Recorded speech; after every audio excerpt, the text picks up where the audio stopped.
adalah gembalaku, takkan kekurangan aku.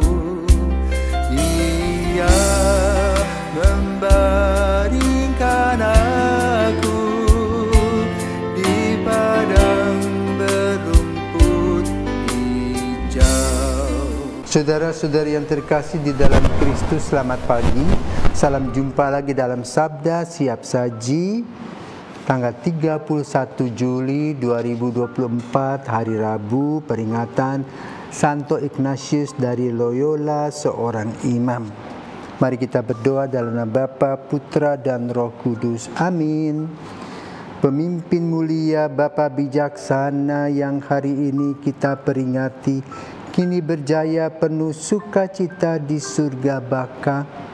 Ia selalu sungguh berusaha untuk membantu membimbing sesama, giat mengabdi dengan tulus hati Allah sejati.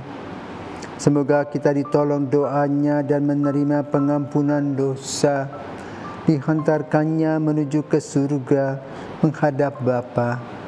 Dimuliakanlah Bapa Maha Murah bersama Putra Penebus dunia, Roh Kudus pula penghibur gereja selama-lamanya. Marilah berdoa Allah yang Maha Mulia untuk memperluas kemuliaan nama-Mu. Engkau menampilkan Santo Ignatius di tengah umat. Semoga dengan bantuan dan teladannya kami berjuang di dunia agar dimahkotai sertanya di surga. Demi Yesus Kristus Putra-Mu dan pengantara kami yang hidup dan berkuasa bersama Bapa dalam persekutuan Roh Kudus sepanjang segala masa. Amin. Tuhan bersamamu dan bersama rohmu. Inilah Injil Yesus Kristus menurut Matius. Dimuliakanlah Tuhan. Sekali peristiwa, Yesus mengajar orang banyak. Hal kerajaan surga itu seumpama harta yang terpendam di ladang, yang ditemukan orang, lalu dipendamnya lagi. Karena sukacitanya pergilah ia menjual seluruh miliknya, lalu membeli ladang itu. Demikian pula hal kerajaan surga itu seumpama seorang pedagang yang mencari mutiara yang indah. Setelah ditemukannya mutiara yang sangat berharga, ia pun pergi menjual seluruh miliknya, lalu membeli mutiara itu. Demikianlah sabda Tuhan, terpujilah Kristus. Saudara-saudaraku terkasih, selamat pagi. Di akhir Juli ini kita memperingati seorang yang besar, Santo Ignatius de Loyola. Yang namanya lengkapnya adalah Ignacio Lopez de Loyola, kebangsaan atau suku Bask di Spanyol, yang lahir dari keluarga bangsawan. Dan karena kehidupannya sebagai bangsawan, dia pun dimasukkan dan tinggal di istana untuk belajar. Dan di sana dia melihat dari hari ke hari bagaimana para kesatria dan selalu itu berlalu lalang di sana. Maka dia kemudian bercita-cita ingin menjadi seorang perwira. Lalu dia juga menjadi mahasiswa di Paris.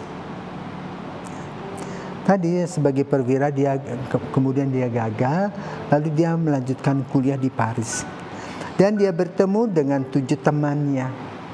Teman yang dekat yang bergabung dengan dia pada awal mula adalah Franciscus Xaverius dan Petrus Faber.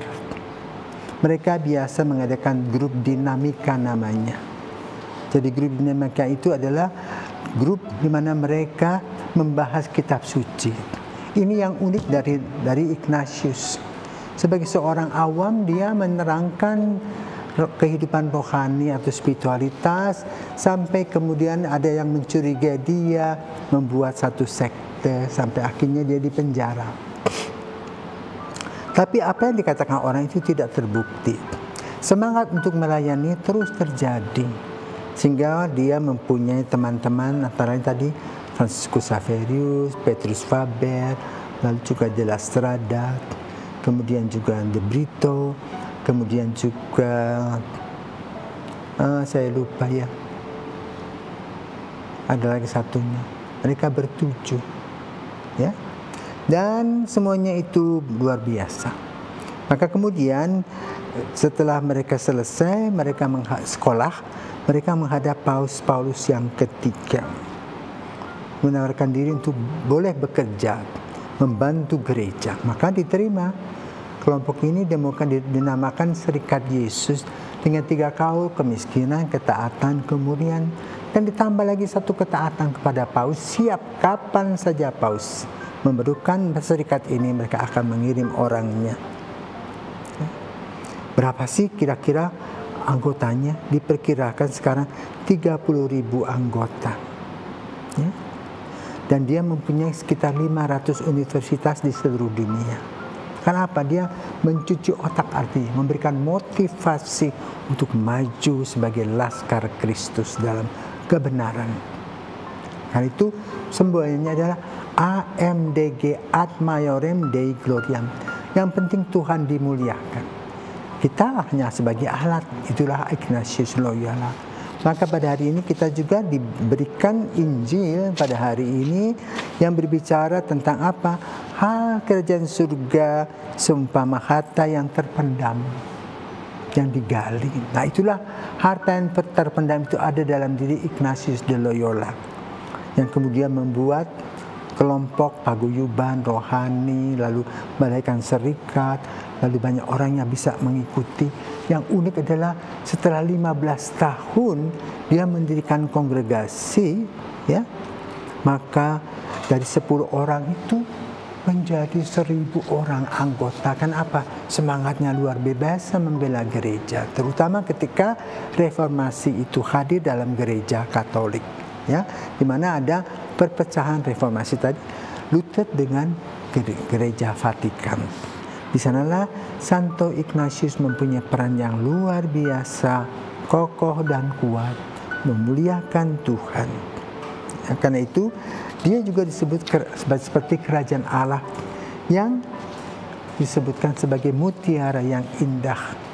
Mengapa disebut yang indah? Kenapa?